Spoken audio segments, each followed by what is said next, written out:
नमस्कार मेरे प्यारे साथियों, मैं हर्ष तिवारी आप सबका स्वागत करता हूं आपके बहुत ही प्यारे चैनल पे वर्ल्ड फेस के अंदर। साथियों, आज यहां पे 11 जून और शुरू करते हैं 11 जून के बहुत ही शानदार करंट अफेयर्स को पहले क्वेश्चन के साथ में। आपकी स्क्रीन पर पहला क्वेश्चन दिया गया है। अभी हाल ही में देखिए आरबीआई के वो कौन से डेप्यूटी गवर्नर है जिन्हें 2 साल का जो एक्सटेंशन है वो दिया गया है। तो इसका जो सही आंसर है वो है महेश कुमार जैन। यस, तो एम के जैन है जिन्हें 2 साल का एक्सटेंशन दिया गया है, जो वर्तमान में आरबीआई के साथियों यहां पर डेप्यूटी गवर्नर है। तो आप देख पाएंगे कि रिजर्व बैंक के अंदर जो डिप्टी गवर्नर है एम के जैन, इन्हें देखिए 2 साल का एक्सटेंशन दिया गया है। 9 जून को देखिए आरबीआई ने इस स्टेटमेंट को जारी कर दिया था, क्योंकि 21 या 22 जून के आसपास इनका कार्यकाल है वो समाप्त हो रहा था। तो इनके एक्सटेंशन किया गया इनके कार्यकाल को 2 साल के लिए, ये बात यहाँ पे बता दी है।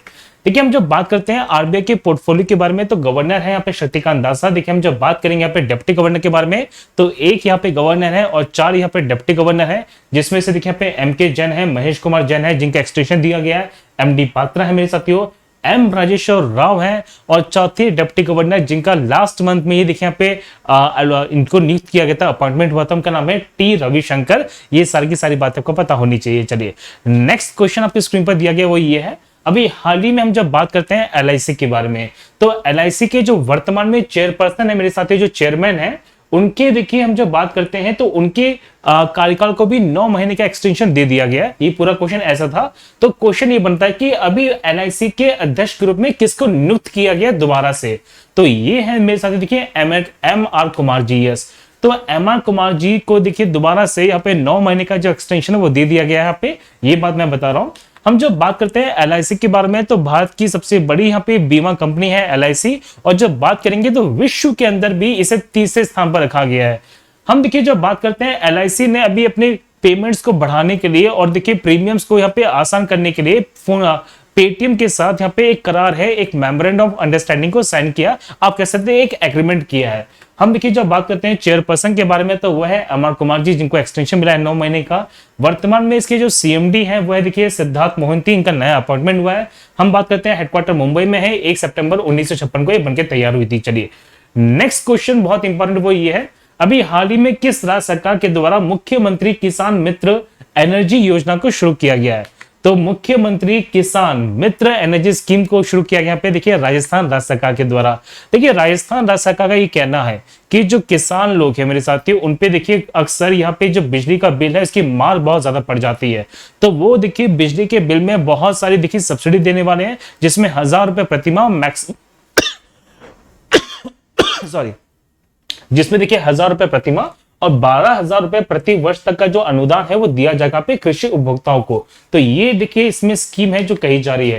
देखिए, हम जब बात करते हैं यहाँ पे राजस्थान के बारे में, तो अभी राजस्थान में अशोक गहलोत जी के द्वारा बहुत सारे स्कीम्स है जो शुरू की गई हैं, जिसके अंदर देखिए मेधावी जो छात्र है मेरे साथियों, जो इंटेलिजेंट बच्चे हैं, उनको फ्री में शिक्षा दी जाएगी यहाँ पे अनुप्रति कोचिंग योजना के तहत में। साथ ही साथ में देखिए राजस्थान के अंदर यहाँ पे सबसे बड़ी जो हेल्थ स्कीम है वो शुरू की गई है, जिसका नाम है मुख्यमंत्री चिरंजीवी स्वास्थ्य बीमा योजना, जिसमें ये कहा जा रहा है कि हम 5 लाख रुपए तक का जो जीवन बीमा है वो करके देंगे आपको, सिर्फ यहाँ पे 850 रुपए। देखिए 850 रुपए मेरे साथियों, यहाँ पे जब बात की जा रही है प्रति वर्ष रुपए देना है एज ए प्रीमियर। और देखिए यहाँ पे हम जब बात करेंगे तो 5 लाख रुपए तक का जो खर्च है ना, वो स्वास्थ्य बीमा के तहत में यहाँ पे राज्य सरकार उठाने वाली है। और अभी हाल ही में देखिए यहाँ पे राजस्थान की पूर्व मुख्यमंत्री के नाम पर यहाँ पे एक देखिए एक योजना शुरू की गई है, जिसका नाम है वसुंधरा जन रसोई योजना। ये आपसे क्वेश्चन पूछ सकते हैं। राजस्थान की जब बात करते हैं तो अशोक गहलोत जी यहाँ पे मुख्यमंत्री है, कलराज मिश्रा जी गवर्नर हैं। और देखिए बात करते हैं जयपुर यहाँ पे कैपिटल मेरे साथियों,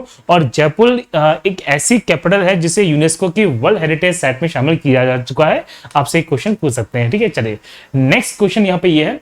अभी हाल ही में कितनी भारतीय यूनिवर्सिटीज हैं जिन्हें रैंक किया गया है टॉप 200 में, यहाँ पे क्यूएस वर्ल्ड यूनिवर्सिटी रैंकिंग 2022 के द्वारा?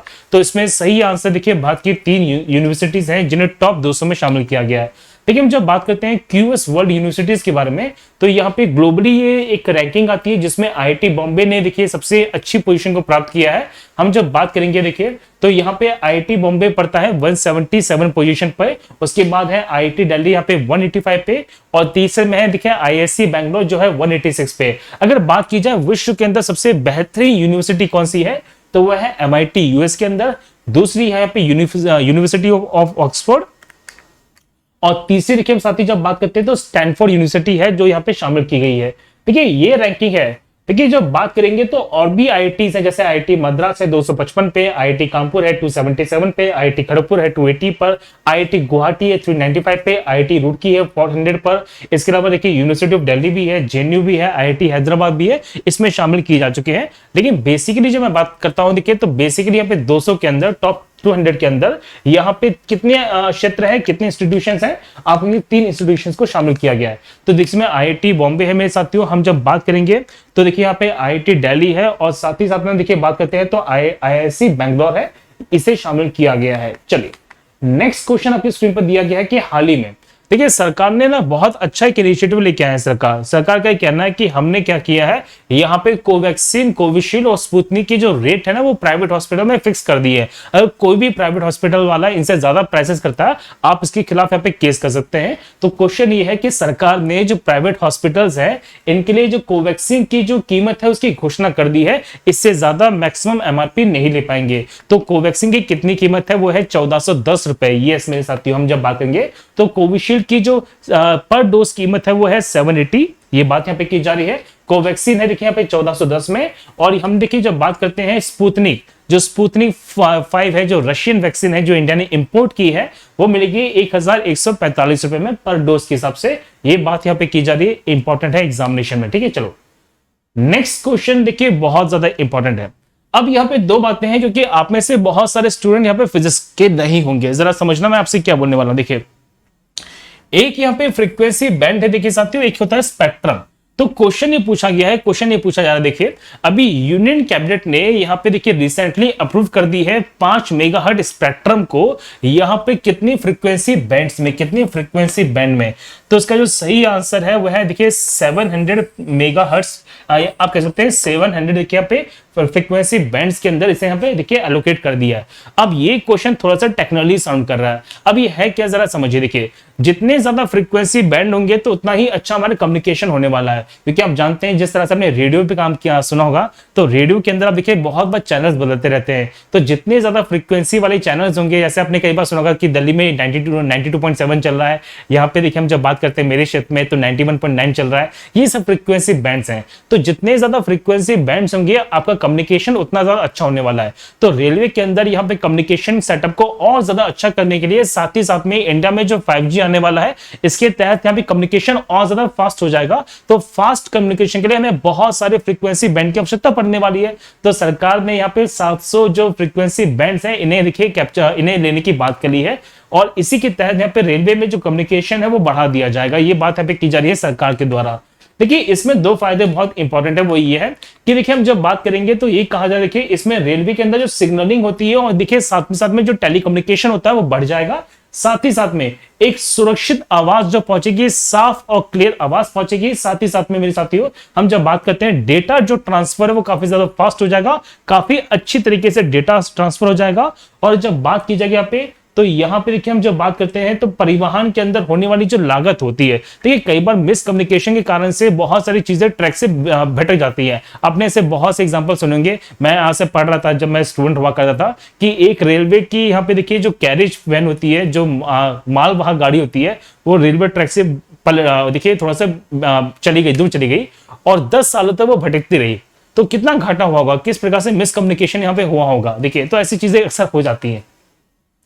साथ ही साथ में देखिए यहाँ पे 2 नई स्कीम्स हैं, 2 यहाँ पे परियोजना है जिन्हें भी अप्रूव किया गया है।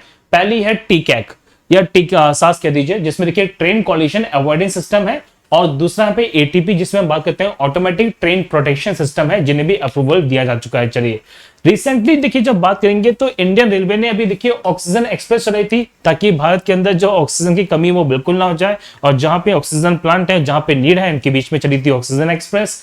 अभी भारत के अंदर देखिए विश्व का सबसे ऊंचा जो आंख ब्रिज है वो बन रहा है चेनाब ब्रिज, और चेनाब नदी के ऊपर मेरे साथियों, ठीक है, रियासी जिले के अंदर। और इसे बनाया जाना पे कोंकण मेट्रो रेलवे कॉर्पोरेशन के द्वारा। आपसे क्वेश्चन पूछ सकते हैं। देखिए हम जब बात करेंगे यहाँ पर, तो यहाँ पे हम जब देखिए बात करते हैं तो दुनिया की पहली डबल स्टैक जो लॉन्ग हॉल कंटेनर ट्रेन है वो भारत में चली है, रेवाड़ी से मदर फ्रेट, जिसे कॉरिडोर नाम दिया गया है। ये सिंपल क्वेश्चन बन सकते हैं। ये बहुत इंपॉर्टेंट क्वेश्चन है जो आपसे एग्जामिनेशन में आने की संभावना बहुत ज्यादा है। देखिए इनमें से हम देखिए बात करते हैं तो वो कौन सा देश है जिसने पहली बार ये, या आप कह सकते हैं वो कौन सा पहला देश है जिसने बिटकॉइन को as a legal tender approval दे दिया है, मतलब अपनी करेंसी के रूप में उसे मान्यता दे दी है, वो कौन सा ऐसा पहला देश बना है? तो ये है देखिए यहाँ पे कौन सा, एल सल्वाडोर। यस, तो एल सल्वाडोर की बात करते हैं, आप देख पाएंगे ये है उत्तरी अमेरिका और ये है दक्षिणी अमेरिका। तो इन्हें बीच में जोड़ने वाली छोटी सी पट्टी है देखिए जो सेंट्रल अमेरिका का पार्ट है, तो यहां पे देख पाएंगे मेरे साथियों कि यहाँ पे ग्वाटेमाला है, यहाँ पे होंडुरस है। तो ग्वाटेमाला होंडुरस के बिल्कुल बीच में यहाँ पे छोटी सी कंट्री पड़ती है जो मैक्सिमम देखिए पैसिफिक ओशन के साथ अपनी सीमा बनाती है। वो है कौन सी यहाँ पे साथियों, आप कहेंगे सल्वाडोर, और सैन सल्वाडोर इसकी कैपिटल पड़ती है। तो अल सल्वाडोर ने देखिए यहाँ पे वो पहली कंट्री बन गई है जिन्होंने बिटकॉइन को ऐसा लीगल टेंडर अप्रूवल दे दिया है। आप जानते हैं कि बिटकॉइन की जब बात करेंगे तो बिटकॉइन एक क्रिप्टो करेंसी है। देखिए क्रिप्टो करेंसी का मतलब एक ऐसी करेंसी है जिसे आप हाथ से छू नहीं सकते, मतलब पैसे को हाथ में पकड़ने का जो मजा है ना वो अलग ही होता है। वो मजे, वो जमाना था जब हाथ में नोट आया करते थे, कुरकुरे नोट आया करते थे ना, चलो करारे करारे नोट आया करते थे। अब तो वो नहीं है, तो उससे मैसेज आता है टन टन टन टन टन, कोई दिक्कत नहीं। चलो अब देखिए हम जब बात करते हैं क्रिप्टो करेंसी के बारे में मेरे साथियों, तो आप समझिए क्रिप्टो करेंसी हम जब बात करेंगे तो ये इंडिविजुअली कॉइन ओनरशिप होती है। पहली बात ये, इसे कोई भी सेंट्रल अथॉरिटी यहाँ पे देखिए हम जब बात करते हैं मेरे साथ इशू नहीं करती है। जैसे भारत में देखिए जितने भी बड़े बड़े नोट हैं, 1 रुपए के नोट को छोड़कर, ठीक है 1 रुपए का जो सिक्का है या नोट है उसे छोड़कर मैं बात कर रहा हूं, तो जितने भी बड़े बड़े नोट हैं उन सबको इशू करने का जो गारंटी है वो देखिए आरबीआई के द्वारा की जा रही है। तो आरबीआई सेंट्रल बैंक है और जितनी भी करेंसी चल रही है वो सबकी सब मॉनिटर की जाती है आरबीआई के द्वारा। इसी तरह से देखिए जितने भी देश हैं उन सब के अंदर जितनी भी करेंसी फ्लो में है उन सबको मॉनिटर करने का जो कार्य है उनके सेंट्रल बैंक के द्वारा किया जाएगा। लेकिन क्रिप्टो करेंसी पे ऐसा कोई भी रूल एंड रेगुलेशन काम नहीं करता है। लेकिन भारत के अंदर देखिए आरबीआई ने बहुत सारी गाइडलाइंस दी हैं क्रिप्टो करेंसी को लेके, और जिस कारण से भारत में इसकी देखिए जो कहीं ना कहीं स्टॉक्स है ना उस पर बहुत ज्यादा प्रभाव भी पड़ा है। चलिए हम देखिए जब बात करते हैं यहाँ पे 2009 के अंदर पहली जो डिसेंट्रलाइज क्रिप्टो करेंसी थी वो शामिल की गई थी। अच्छा क्रिप्टो करेंसी की बात करेंगे, जरा समझिए देखिए जिस प्रकार से हमारे भारत में रुपए चल रहा है, तो भारत में रुपए की देखिए छोटी इकाई होती है जिसे बोलते हैं पैसा। अब तो पैसा चलना बंद हो गया, कोई दिक्कत नहीं होता, लेकिन आज भी नहीं है। जैसे 50 पैसा है, 100 पैसा है, आप जानते हैं कि 1 रुपए 100 पैसे के बराबर है, सिंपल सी बात है। इसी प्रकार से देखिए हुआ क्या मेरे साथ, क्रिप्टो करेंसी की बात की जा रही है। भले ही क्रिप्टो करेंसी देखो हम पकड़ नहीं सकते हाथों से, वो हमारे हाथों में इंडिविजुअली आ नहीं सकती, हम उसे देखिए डिजिटली छू सकते हैं, डिजिटली माप सकते हैं, लेकिन इसको भी छोटे छोटे हिस्सों में तोड़ा गया है। अगर आपसे एग्जामिनेशन में क्वेश्चन पूछ लिया जाए मेरे साथियों कि हम जब बात करेंगे तो क्रिप्टो करेंसी के सबसे छोटे भाग को क्या बोलते हैं, तो इसे बोलते हैं असतोशी। देखिए सतोशी यहाँ पे स्मॉलेस्ट यूनिट है क्रिप्टो करेंसी की, बिटकॉइन की, और जो होता है देखिए 100 मिलियन, यहाँ पे 100 मिलियन ऑफ बिटकॉइन यहाँ पे बात की जा रही है। ओहो, देखिए सतोशी नाकामोटो देखिए इसके कौन थे मेरे साथ यहाँ पे फाउंडर है, इसलिए यहाँ पे सतोशी इसकी स्मॉलेस्ट यूनिट है। तो सतोशी नाकामोटो देखिए इसके कौन यहाँ पे फाउंडर माने गए हैं बिटकॉइन के। ये बात आपको मैंने बता दी है सारे के सारे जितने एग्जामिनेशन में क्वेश्चन बन सकते हैं। चलिए अभी भारतीय नौसेना ने किस देश के साथ यहाँ पे कॉर्पोरेट अभ्यास का 31वां जो संस्करण है, 31वां जो एडिशन है वो पूरा किया है। तो ये किया है देखिए भारत के पड़ोसी देश के साथ जिसका नाम है थाईलैंड, जो सफेद हाथियों का देश है थाईलैंड की जब मैं बात कर रहा हूं। तो देखिए नेवीज ऑफ नवल के भारत की नौसेना ने थाईलैंड के साथ यहाँ पे 3 दिन का जो कोऑर्डिनेट पेट्रोल है ना जिसे बोलते हैं कॉर्पोरेट, ये अंडमान सी में शुरू कर दिया है। अब अच्छा अंडमान सी क्या है, देखिए बे ऑफ बंगाल की जब बात करते हैं तो अंडमान सागर है, जो अंडमान और निकोबार आइलैंड्स हैं, तो अंडमान निकोबार आइलैंड्स की ईस्ट में पड़ने वाला जो एरिया है वो पड़ता है अंडमान सागर, और वेस्ट में पड़ता है बे ऑफ बंगाल। आपको जरा मैं मैप के माध्यम से बता देता हूं ताकि बच्चों को थोड़ा सा क्लियरिटी आ जाए। नहीं, मैंने बहुत से साथी ऐसे देखे हैं जिन्हें अंडमान सी में और बे ऑफ बंगाल में ज्यादा डिफरेंस पता नहीं होता, कोई दिक्कत नहीं। देखिए अगर देखिए हम बात करें तो मैंने छोटा सा मैप बना दिया है इंडिया का, आप मुझे कमेंट में बताना कि हाउ इज द मैप, ये मैप कैसा है। देखो यहां पे पड़ता है बे ऑफ बंगाल और ये पड़ता है कौन सा, अंडमान सी। मेरे ख्याल से आपको इनकी जो लोकेशन है वो पूरी क्लियर हो गई होगी, है ना। चलिए ओके साथियों, ग्रेट। तो देखिए आप देख पाएंगे कि यहाँ पे ये जो कॉर्पोरेट है शुरू किया गया, और इस कॉर्पोरेट एक्सरसाइज के अंदर देखिए इंडिया के अंदर जो नेवल ऑफशोर पेट्रोल है जिसे बोलते हैं ओपीए भी, तो यहाँ पे सरयू, ठीक है, तो सरयू जो ओपीवी है उसने पार्टिसिपेट किया है कॉर्पोरेट एक्सरसाइज के अंदर जो अंडमान सी में की जा रही है। अब देखिए बहुत सारी यहाँ पे नेवल एक्सरसाइज हैं जो भारत यहाँ पे अन्य देशों के साथ करता है। ये पूरी की पूरी लिस्ट है जो आपके सामने आने वाली है, जरा देखिए साथियों, ये पूरी की पूरी लिस्ट है जो मैं बता रहा हूँ। जैसे फॉर एग्जांपल मालाबार एक्सरसाइज है, बहुत ज्यादा इंपॉर्टेंट है।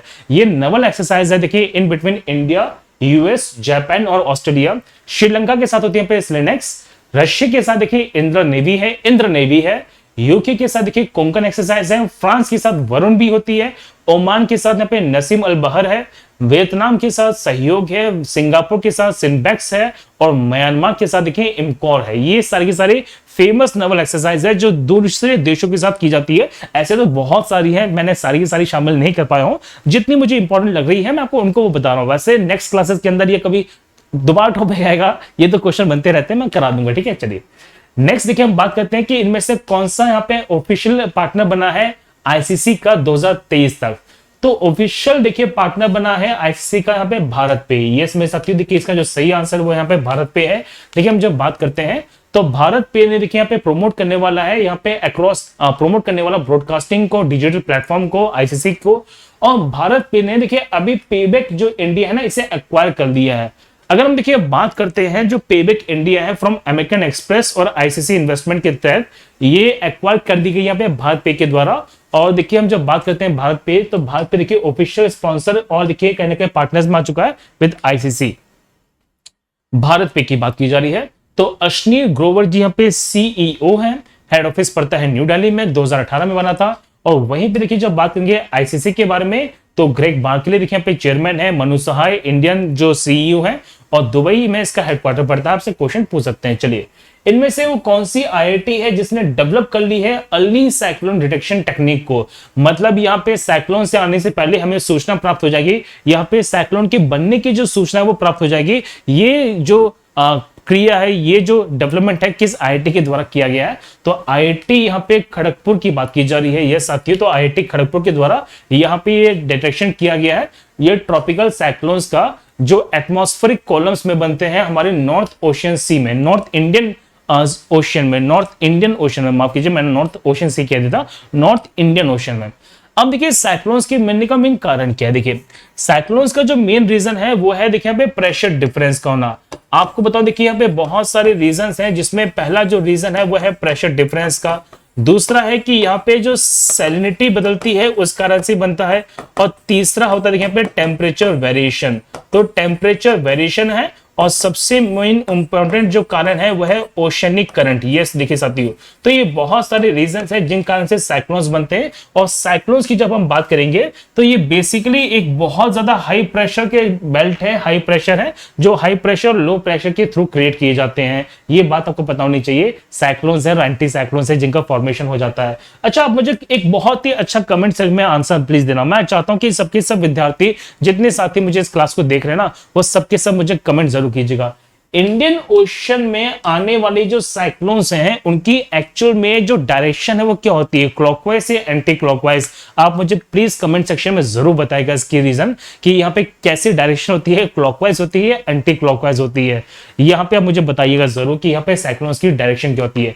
अब देखिए रिसेंटली ना बहुत सारे यहाँ पे देखिए डिस्कवरीज हैं, बहुत सारी चीजें हैं जो आईआईटीज के द्वारा की गई है। जैसे फॉर एग्जाम्पल आईआईटी खड़गपुर ने ये देखिए यहाँ पे कोविरैप बनाया है जो कोविड-19 का वायरस उसे डिटेक्ट करेगा।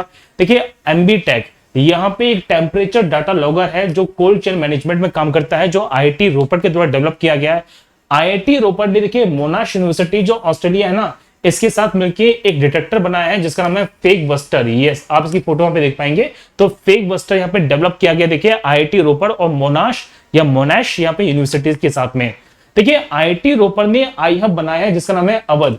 अब ये अवध क्या है, the agriculture and water technology development hub जिसे बोलते हैं अवध, ये बात की जा रही है। इसी प्रकार से देखिए आईआईटी मद्रास ने और यूके किंगडम की जो रिसर्च सेंटर्स हैं उन्होंने देखिए एक एंटी माइक्रोबियल जो पॉल्यूटेंट है वो डेवलप किया है जो किसी भी सरफेस पे जो पॉल्यूटेंट होते हैं उनको यहाँ पे देखिए डिस्कवर कर लेगा। ऐसे बहुत सारे डिस्कवरीज हैं जो रिसेंट में आईआईटी के द्वारा की गई हैं। अच्छा किस आईआईटी ने इंडिया का पहला 3D प्रिंटेड हाउस तैयार किया है? Please put the answer in the comment section.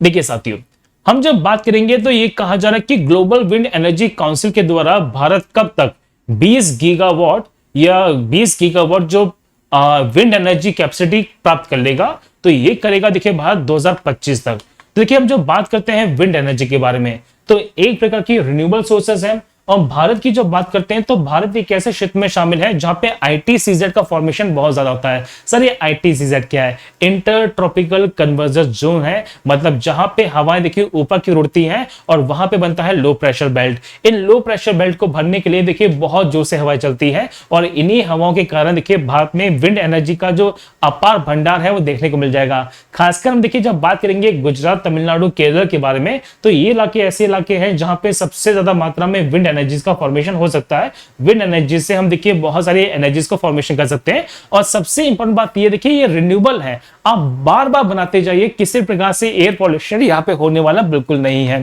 तो भारत की बात करते हैं तो भारत यहाँ पे 2025 तक में सकते हैं 20 गीगावाट जो विंड एनर्जी पावर है उसको देखिए प्राप्त कर लेगा। विश्व के अंदर यहाँ पे सबसे ज्यादा जो विंड एनर्जी बनती है वो बनती है चाइना में। यस, चाइना में बनती है।